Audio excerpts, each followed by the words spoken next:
নমস্কার বন্ধুরা, welcome to ইউনিকন। তো তোমরা অনেকেই বলেছিলে যে কলকাতা নাইট রাইডার্সের জন্য ক্যাপ্টেন অপশান কারা কারা হতে পারে সেই নিয়ে একটা ভিডিও বানাতে।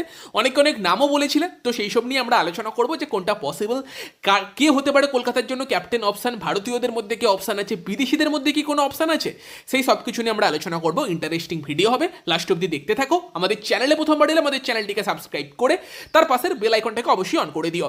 তো কলকাতা নাইট রাইডার্সের এই বছর ক্যাপ্টেন ছিল অজিঙ্ক্য রাহানে, যার আন্ডারে কলকাতা নাইট রাইডার্স খুব একটা ভালো কিছু করতে পারেনি।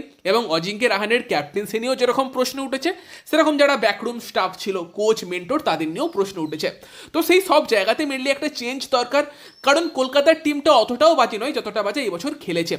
অবশ্যই অকশানে বেশ কিছু ব্লান্ডার হয়েছে, প্লাস তারই সঙ্গে যদি আমরা অজিঙ্ক্য রাহানের কথা বলি, রাহানের যে টি-20 ক্যাপ্টেন্সির স্টাইল সেটা কিন্তু পুরনো হয়ে গিয়েছে। এবং ওভারঅল রাহানের যে এত ম্যাচের ক্যাপ্টেন্সির রেকর্ড এত খারাপ, নিশ্চয়ই একটা কারণ আছে। স্ট্যাটস তো আর ভুল কথা বলছে না। সেখানে রাহানের ক্যাপ্টেন্সি নিয়ে বারবারই প্রশ্ন উঠেছে, বিশেষ করে আন্দ্রে রাসেল, বৈভব আরোরার মতো প্লেয়ারদের কিভাবে ইউজ করেছে সেই নিয়ে বারবার প্রশ্ন উঠেছে। আমার যেটা পার্টিকুলারলি মনে হয়েছে, রাহানে একটা সেফ ফর্মুলাতে যেতে গিয়েছে, একটু রিস্ক নিতে চাইনি, নিজের বোলারদের উপর সেই ভরসাটাও দেখাতে পারেনি, বা বোলার্সদের অত ভালো এঙ্গেজ করেও রাখতে পারেনি যে এমন ফিল্ড সেটিং দিয়েছে বোলার্সরা সেই অনুযায়ী বল করবে, যেটা শ্রেয়াস আয়ার কিন্তু করতো, এবং সেটা কিন্তু বোলার্সদের আরও বেশি এঙ্গেজ করে রাখে। সেই জায়গাতে রাহানে একটা সেফ ফিল্ড সেটিংয়ের সঙ্গে গেছে, বোলার্সরা নিজেদের মতো বল করে গেছে, অপোনেন্টের ব্যাটসম্যান নিজেদের মতো মেরে গিয়েছে। এবং একটা কঠিন সিদ্ধান্তও নিতে পারে না অজিঙ্ক্য রাহানে, ইয়ংস্টারদের উপর ভরসা করতে পারেনি। এবং মরসুমের শেষে এই বক্তব্য যে আমার তো ওপেন করতে ভালোই লাগতো, আমি শহীদ মুস্তাক আলী ট্রফিতে ওপেন করেই রান করেছি, কিন্তু টিমের স্বার্থে আমি ওপেন করিনি। কিন্তু টিমের তো স্বার্থ ওটাতেই বেশি ছিল যদি রাহানে ওপেন করতো। রাহানের পাওয়ার প্লেতে স্ট্যাটিস্টিক্স সব থেকে ভালো নিঃসন্দেহে, এবং তারই সঙ্গে সঙ্গে কেকেআরের ওপেনিং পার্টনারশিপ গোটা মরসুমের মধ্যে সব থেকে খারাপ হয়েছে বাকি 10টা টিমের মধ্যে। সেইখানে রাহানে কেন ওপেন করলো না, সেটাও বড় প্রশ্ন থাকবে। তো পরের বছর যদি কলকাতা রাহানেকে রাখে, I think as a proper opening batsman রাখা উচিত। অন্য কোনো ব্যাটিং রোলে বা অ্যাজ এ ক্যাপ্টেন হয়তো রাহানেকে রাখাটা ভুল সিদ্ধান্ত হতে পারে। তবে ক্যাপ্টেন অপশানে কারা কারা থাকবে, মেগা অপশানে যদি তুমি তোমার ক্যাপ্টেন আইডেন্টিফাই না করতে পারো, মিনি অপশানে ক্যাপ্টেন খোঁজা কিন্তু ভীষণ ভীষণ কঠিন ব্যাপার। এবং যেই কাজটা কিন্তু ভেঙ্কি মাহেশ্বর করে ফেলেছে। ভেঙ্কি মাহেশ্বরের ভাবনা কি ছিল, ভেঙ্কটেশ আয়ারকে ক্যাপ্টেন করা, যেই কারণেই তার জন্য অত টাকা বিট করেছিল। যদি সেটাই হতো কেন করলো না?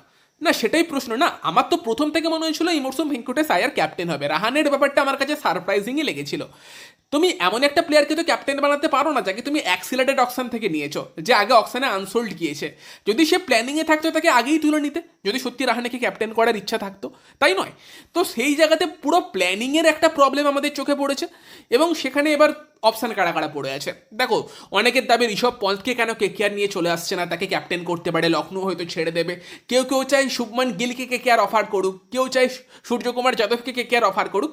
দেখো, লজিক্যালি দেখলে এদের মধ্যে কেউই আসবে না। তোমাকে একটা কথা বলছি, ঋষভ পন্থকে সঞ্জীব গোয়েঙ্কা এত ভরসা করে নিয়ে গিয়েছে, তাকে একটা মরসুম দেখে ছেড়ে দেবে না, এত তার উপর ভরসা দেখিয়েছে। অবশ্যই ঋষভ পন্থের ব্যাট হাতে সেই পারফরমেন্স আসেনি, তবে যখন ঋষভ পন্থ খারাপ করছিল তখনও এই রিপোর্টই বেরিয়ে এসেছিল যে আরও একটা বছর অ্যাটলিস্ট তাকে কিন্তু সুযোগ দিতে পারে।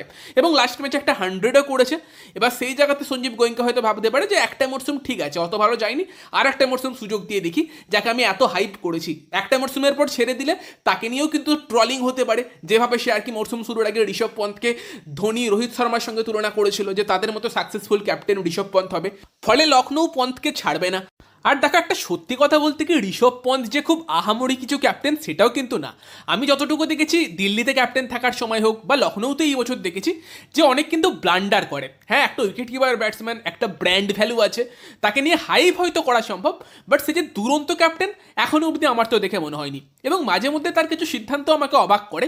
যেমন আমরা দেখেছি কলকাতা নাইট রাইডার্সের এগেনস্টে একদম শুয়ে শুয়ে ইনজুরি ব্রেক নিয়ে সে কিন্তু কলকাতার মোমেন্টাম নষ্ট করেছে। ওটা তার কাছে ঠিক আছে, যে ওটা আর কি খেলার পার্ট, আমি এইভাবে জিতবো, অসুবিধে নেই, তুমি যেভাবে ইচ্ছা জিততে পারো। কিন্তু কিন্তু যখন তোমার টিমের এই মরসুমের সেরা বোলার দিগ্বেশ রাঠি জিতেশ শর্মাকে নন স্ট্রাইকার এন্ডে রান আউট করে অ্যাপিল করছে, দেখো ওটা আউট ছিল না। দিগ্বেশ রাঠি অনেকক্ষণ ওয়েট করেছে, জিতেশ শর্মা ক্রিজ ছেড়েছে, তারপর তাকে নন স্ট্রাইকার এন্ডে রান আউট করেছে। যেটা ঠিক নয়, ব্যাটসম্যান ওখানে কোনো মানে আনফেয়ার অ্যাডভান্টেজ নেবার চেষ্টা করছিল না, একদম সত্যি কথা। কিন্তু আমি যদি ঋষভ পন্থের পার্সপেক্টিভ থেকে ভাবি, যে শুয়ে শুয়ে টাইম ওয়েস্ট করে অপোনেন্টের মোমেন্টাম নষ্ট করাটাকে গেমের পার্ট ভাবে, সেখানে ওখানে দিগ্বেশ রাঠি তার টিমের মেন বোলার তাকে সাপোর্ট করলো না। ওই জায়গাতে ঋষভ পন্থ আপিলটা উইথড্র করে দেখালো, আমি এত ভালোভাবে চলি, আমি এখানে হিরো। উল্টে কিন্তু দিগ্বেশ রাঠি তার টিমের প্লেয়ার কিন্তু ওখানে ছোট হলো। তো দেখো, পন্থকে খুব একটা হাইফাই ক্যাপ্টেন আমার মনে হয় না। আমার মনে হয় যারা বর্তমান ক্যাপ্টেন আছে, একদম রিসেন্ট যারা ক্যাপ্টেন্সি করছে ইয়ং প্লেয়ারদের মধ্যে, তাদের মধ্যে শ্রেয়াস আয়ার অ্যাজ এ ক্যাপ্টেন অনেক বেটার অপশন। আমি এটা আগেও বলেছি যখন সে কেকেআরের ক্যাপ্টেন ছিল, যে শ্রেয়াস বর্তমান ক্যাপ্টেনদের মধ্যে, ইয়ং জেনারেশনের মধ্যে সব থেকে বেস্ট ক্যাপ্টেন। বাকি যদি শুভমান গিলের কথা বলো, শুভমান গিলকে গুজরাট কেন ছাড়বে, আর শুভমান গিল গুজরাট কেন ছাড়বে? যেই দলে শুভমান গিল এত ভালো করছে, এত ভালো ম্যানেজমেন্ট আছে, সে ভারতের জাতীয় দলের ক্যাপ্টেন হয়ে গিয়েছে, সেই শুভমান গিল কখনো গুজরাট ছাড়ে? কোনোদিনই ছাড়বে না, এই সময় দাঁড়িয়ে তো অ্যাটলিস্ট ছাড়বে না। আর হার্দিক পান্ডিয়াকে গুজরাট থেকে মুম্বাই নিয়ে গিয়েছিল, ওটা আম্বানি। সেই ক্ষমতা বা সেই পুলকে ক্যারেন নেই, সত্যি কথা। আর 3 নম্বর ব্যাপার হচ্ছে সূর্যকুমার যাদব, আম্বানির দল থেকে তাকেও আনা সম্ভব না, যদিও সে সেখানে ক্যাপ্টেন্সি পায়নি। তবে জানো তো তোমরা, গত বছর চ্যাম্পিয়ন হওয়ার পরও কিন্তু কলকাতা অ্যাপ্রোচ করেছিল সূর্যকুমার যাদবকে, যেই জায়গাতে কিন্তু সূর্যকুমার যাদবকে অ্যাপ্রোচ করেও কলকাতা কিন্তু আনতে পারেনি। সূর্যকুমার যাদব মুম্বাইতে ক্যাপ্টেন থাকবে না জেনেও কিন্তু মুম্বাইতে রয়ে গিয়েছে। রোহিতের সঙ্গে অত সমস্যা হওয়ার পরেও কিন্তু রোহিতকে তোমার মুম্বাই ইন্ডিয়ান্স ধরে রাখতে পেরেছে। ভাই, আম্বানি পাওয়ার অবশ্যই আছে, টাকার পাওয়ার আছে, সেই দল থেকে সূর্যকুমার যাদবকে আনাও পসিবল না। এবং শ্রেয়াস যে বলেছিল আমি রেসপেক্ট পাইনি, এটাও কিন্তু একটা কারণ হতে পারে, যে শ্রেয়াস ক্যাপ্টেন হয়ে টিমকে চ্যাম্পিয়ন করার পরও কেকেআর সূর্যকুমার যাদবকে অ্যাপ্রোচ করেছিল ক্যাপ্টেন হওয়ার জন্য। মেগা অকশনের আগের কথা বলছি, রিটেনশনের আগের কথা বলছি, খবর তো তোমাদের জানিয়েছিলাম যারা আমাদের চ্যানেল ফলো করো। সেটাও কিন্তু একটা কারণ হয়তো হতে পারে, শ্রেয়াস ওই বক্তব্যটা রেখেছিল। তো এই ব্যাপারগুলো পসিবল না। পসিবল কোথায় আছে? রাজস্থান রয়্যালসের দুটো প্লেয়ার, একটা সঞ্জু স্যামসন, যার সঙ্গে একটু রাহুল দ্রাবিড়ের মনোমালিন্য চলেছে, সে একটা অপশন হতে পারে। আর একটা অপশন হতে পারে যশস্বী জয়সওয়াল। কেন হতে পারে? দেখো, আমার এখনও মনে হয় সঞ্জু স্যামসনের সঙ্গে রাজস্থান ম্যানেজমেন্টের সমস্যা চললেও সঞ্জু এবং রাজস্থানের সম্পর্কটা অনেক দিনের। সেই জায়গাতে হয়তো এই বছর যে সমস্যা চলেছে, মনোমালিন্য চলেছে, সেটা হয়তো পরের মরশুমের আগে তারা শর্ট আউট করে নিতে পারে এবং সঞ্জু স্যামসনকে আমরা রাজস্থানেই কন্টিনিউ করতে দেখতে পেতে পারি। আর ওখানে সঞ্জু স্যামসন এমনিতে ক্যাপ্টেন আছেই। ফলে সেই জায়গাতে আমার মনে হয় সঞ্জু স্যামসনের রাজস্থান ছাড়ার চান্সটা তুলনামূলক কম জয়সওয়ালের থেকে। এবার জয়সওয়ালের ব্যাপারটা এলে অনেকে বলছে রাজস্থান জয়সওয়ালকে ছাড়বে না। রাজস্থান তো ছাড়বে না, কিন্তু জয়সওয়াল যদি রাজস্থানকে ছাড়ে, সেখানে তো রাজস্থানের কিছু করার থাকবে না। এবং সেই জায়গাতে জয়সওয়ালকে কলকাতা একমাত্র যদি ক্যাপ্টেন্সির অফার দেয়, তাহলে কিন্তু আনতে পারবে। কারণ জয়সওয়াল অবশ্যই একটা অ্যাম্বিশাস প্লেয়ার, যার মধ্যে একটা অ্যাগ্রেসিভ ভাব আছে, যার মধ্যে ক্যাপ্টেন্সি করার ইচ্ছা আছে। তবে এই রাজস্থান রয়্যালস টিমে কিন্তু জয়সওয়াল ক্যাপ্টেন হবে কিনা সেই নিয়ে প্রশ্ন থাকছে। কারণ যখন সঞ্জু স্যামসন থাকছে না, সেই সময় রিয়ান পারাগ ক্যাপ্টেন্সি করছে, সঞ্জু থাকলে সঞ্জু আছেই। ফলে ক্যাপ্টেন ভাইস ক্যাপ্টেন কোনো রোলেই কিন্তু জয়সওয়াল নেই, যেখানে কিন্তু মেগা অকশনের রিটেনশনের আগে তাকে কিন্তু সেই ভরসা দেওয়া হয়েছিল। ফলে যদি এবার কলকাতা নাইট রাইডার্স সেই জায়গাতে জয়সওয়ালকে অফার করতে পারে ক্যাপ্টেন্সি, এবং একমাত্র ক্যাপ্টেন্সির অফার দিয়েই কিন্তু জয়সওয়ালকে রাজস্থান থেকে ছাড়িয়ে আনতে পারে কলকাতা নাইট রাইডার্স। তবে সেটার জন্য অনেক ওয়ার্ক করতে হবে, ম্যানেজমেন্টকে সিরিয়াস হতে হবে। কলকাতা ম্যানেজমেন্ট অতটা সিরিয়াস আছে কিনা আমি জানি না। তবে যদি শাহরুখ খান সেই চেষ্টা করে, যেমন গম্ভীরকে আনার ক্ষেত্রে করেছিল, সেটা কিন্তু অবশ্যই পসিবল। তো একমাত্র ডোমেস্টিক প্লেয়ারদের মধ্যে থেকে আমি যে দেখতে পাচ্ছি, জয়সওয়াল কিন্তু অবশ্যই একটা অপশন হতে পারে। আর ইনকেস যদি সঞ্জু দল ছাড়ে রাজস্থান, সেক্ষেত্রে সঞ্জু স্যামসন কিন্তু অপশন হতে পারে। নয়তো তুমি অকশন থেকে কাউকে তুলে ক্যাপ্টেন বানাবে, সেই টাইপের অপশন খুব বেশি নেই। আর একজন অপশন ঈশান কিষানও হতে পারে, যার মধ্যেও ক্যাপ্টেন্সি করার একটা ব্যাপার আছে, কিন্তু তার ব্যাটিং একটা দুটো ম্যাচে হেভি চলে, আবার অনেকগুলো নেগেটিভ ইনিংস আছে। মানে এই মরশুমে হায়দ্রাবাদের হয়ে 2-3টে ইনিংস খুব ভালো এসেছে, তো 6-7টে ইনিংস এমন এসেছে যেগুলো নেগেটিভ ইনিংস ছিল। তার থেকে হয়তো আমার মনে হয় ভেঙ্কটেশ আয়ারকে যদি 3 নম্বর জায়গা থেকে কেকেআর ব্যাট করায়, ওর থেকে বেটার ব্যাটিং করবে। তবে হ্যাঁ, অবভিয়াসলি ঈশান কিষান তোমার উইকেট কিপিংয়ের অপশানটাও দেয় এবং ক্যাপ্টেন একটা অপশান হতে পারে। তবে আমার মনে হয় না তাকে হায়দ্রাবাদ হয়তো ছাড়বে। অনেক এক্সপার্ট বলছে রিলিজ করে দিতে পারে, আমার পার্সোনালি মনে হচ্ছে না হায়দ্রাবাদ থেকে ছাড়বে। আমার মনে হয় ঈশান কিষান হয়তো রিটেন হবে। এবার ইনকেস যদি রাজস্থান আরও একটা প্লেয়ারকে ছাড়ে, নীতিশ রানা, তাকে যদি ছাড়ে, এবং নীতিশ রানা 2023-এ কলকাতার হয়ে ক্যাপ্টেন্সি করেছে, কলকাতার সঙ্গে ইমোশনাল কানেকশন তার আছে, যেটা হয়তো রাহানের নেই। এবং যেই কারণেই 2025 আইপিএল অকশানে কলকাতা থেকে না নেবার পর তার তরফ থেকে আমরা একটুখানি রাগও দেখেছিলাম কলকাতা থেকে নেয়নি বলে। ফলে সেখানে যদি নীতিশ রানা অ্যাভেলেবেল থাকে, সে কিন্তু বেটার ক্যাপ্টেন্সি 2023-এ করেছে, যদিও তার ক্যাপ্টেন্সিতেও কলকাতা অত ভালো করেনি।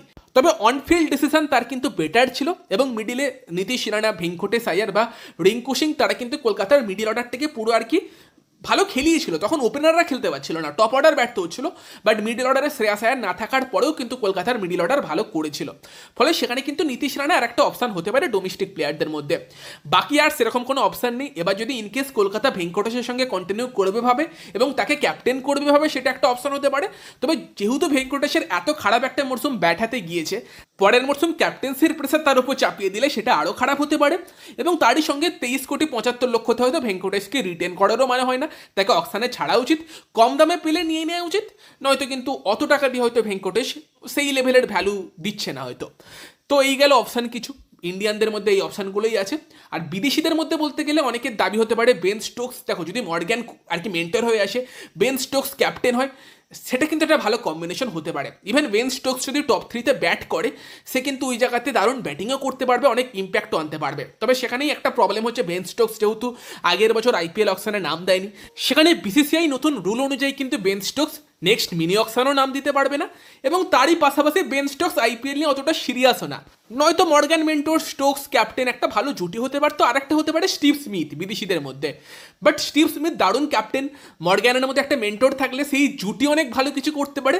But as a player Steve Smith কতটা কি অফার করতে পারবে? যদিও রিসেন্টলি স্টিভ স্মিথ নিজের টি-20 গেমটাকে অনেক ইম্প্রুভ করেছে, তবে সেটা ওই পাওয়ার প্লেতেই।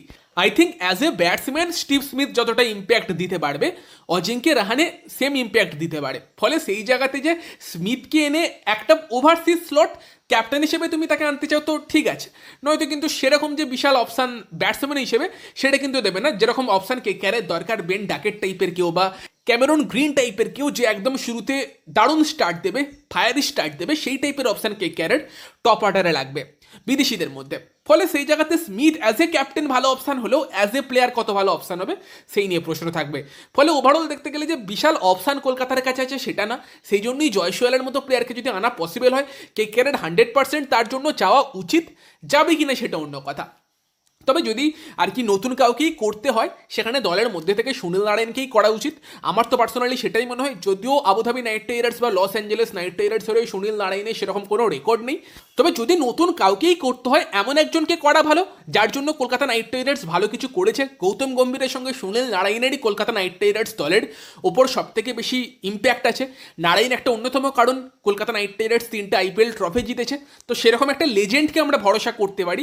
বাইরে থেকে অ্যাভারেজ কাউকে আনার থেকে সুনীল নারায়ণের উপর ভরসা করা আমার মনে হয় বেটার অপশান। এবং যদি একজন স্ট্রং মেন্টর থাকে, সে যদি বাইরে থেকে টিমটাকে মেন কন্ট্রোল করে, একজন শার্প ক্রিকেটিং ব্রেন, যেটা বারবারই বলছি মর্গ্যান টাইপের কেউ হতে পারে, ইভেন অ্যারন ফিঞ্চও খারাপ অপশান না, সেক্ষেত্রে কিন্তু তারা টিমটাকে অনেক ভালো করে চালাতে পারে।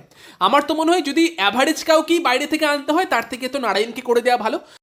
এবং আই থিঙ্ক বছর দুয়েক সুনীল নারায়ণের ওপর ট্রাস্ট করতে পারে কেকেআর, সেক্ষেত্রে যদি অন্য কোনো অপশান না পাওয়া যায়। আর যদি সেই 2 বছরে ভালো রেজাল্ট না আসে, আমরা তো অপেক্ষা করে আছি 2027-এর পর, যখন গৌতম গম্ভীর আবার ফিরবে 2028 আইপিএলে।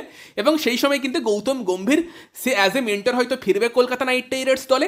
এবং গৌতম গম্ভীর এলে সে কিন্তু অঙ্কুশ রঘুবংশীকে ক্যাপ্টেন করেও দলকে চ্যাম্পিয়ন করিয়ে দিতে পারে। ইভেন খারাপ হবে না সেটা, যদি রঘুবংশী আরও 2 বছরের এক্সপিরিয়েন্স পেয়ে যায় এবং সেইভাবে গ্রো করে, নিজের খেলাটাকে ইম্প্রুভ করে, সেখানে কিন্তু বছর দুয়েক বাদে রঘুবংশীকেও ট্রাস্ট করা যেতে পারে অ্যাজ এ ক্যাপ্টেন। কারণ কলকাতার একদম নিজে থেকে তৈরি করা প্লেয়ার সেটা, কলকাতা কিন্তু সেক্ষেত্রে তাকেও ট্রাস্ট করতে পারে গম্ভীরকে মেন্টর করে এনে। আর নয় ইন্ডিয়ানদের মধ্যে একমাত্র জয়সওয়াল বা নীতিশ রানা টাইপের কাউকে পাওয়া গেলে তারা কিন্তু অপশান হতে পারে। তো আই থিঙ্ক কলকাতা নাইট রাইডার্সের ক্যাপ্টেন্সি ক্যান্ডিডেটস হিসেবে এই অপশানগুলোই আছে। নারায়ণ এমন একটা প্লেয়ার হতে পারে যদি কাউকে না পাওয়া যায়, যার উপর আর কি বাকি টিমমেটদের একটা রেসপেক্ট থাকবে, নারায়ণকে সবাই রেসপেক্ট করে। আর এই কলকাতা দলের সঙ্গে যেহেতু নারায়ণ এতদিন ধরে যুক্ত আছে, যারা নর্মালি কলকাতা নাইট রাইডার্সের প্লেয়ার, তারা কেউ এটা ভাববে না যে বাইরে থেকে কেউ এসে আমাদের ক্যাপ্টেন করছে। সো সেখানে তাদেরও নারায়ণের উপর রেসপেক্ট থাকবে এবং তারাও ফিল্ডে সেটা দেখানোর চেষ্টা করবে, দলের জন্য চেষ্টা করবে। আর বাইরে থেকে যেটা বললাম যে একজন স্ট্রং মেন্টর থাকলে সে কিন্তু অনেক বেটার কন্ট্রোল করতে পারে। যদি কাউকে না পাওয়া যায়, লাস্ট অপশান কিন্তু সুনীল নারায়ণই হতে পারে। তবে যারা অ্যাভেলেবেল থাকবে, সেখানে যে খুব ভালো ক্যাপ্টেন অপশান কেউ আছে সেটাও না, যেটা আমরা আলোচনা করলাম। বাকি তোমাদের মতামত জানিও। ভিডিওটা ভালো লাগলে ভিডিওটাকে লাইক করে দিও, শেয়ার করে দিও।